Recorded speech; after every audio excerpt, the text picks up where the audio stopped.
தொழாத ஒருவன் தொழக்கூடிய மனைவியோடு வாழ முடியாது என்று ஃபத்வா கொடுத்திருக்கிறார்கள். தொழாத ஒருவன் அப்துல்லா, இப்ராஹிம், முஹம்மது என்று பெயர் வைத்திருந்தாலும் அவன் மரணித்தால் அவனை குளிப்பாட்டக் கூடாது, கவனிடக்கூடாது, அவனுக்கு ஜனாசா தொழுகை நிறைவேற்றக்கூடாது, முஸ்லிம்களுடைய மையவாடிகளில் அடக்கம் செய்யக்கூடாது என்று ஃபத்வா வழங்கி இருக்கிறார்கள். இப்படி இருக்க இன்றைக்கு அதிகமான முஸ்லிம்களை நாம் பார்க்கிறோம், தொழுகை கிடையாது. அதிலும் வேதனை என்னவென்றால் அதான் சத்தம் கேட்கிறது.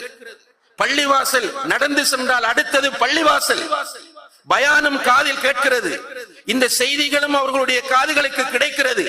அப்படி இருந்தும் கூட இந்த தொழுகையை பற்றி எந்த கவலையும் கிடையாது. மேட்ச் மிஸ் ஆனால் கவலைப்படுவார்கள். நண்பர்களுடைய போன் மிஸ் ஆகிவிட்டால், கோல் மிஸ் ஆகிவிட்டால் அதற்காக வேண்டி கவலைப்படுவார்கள்.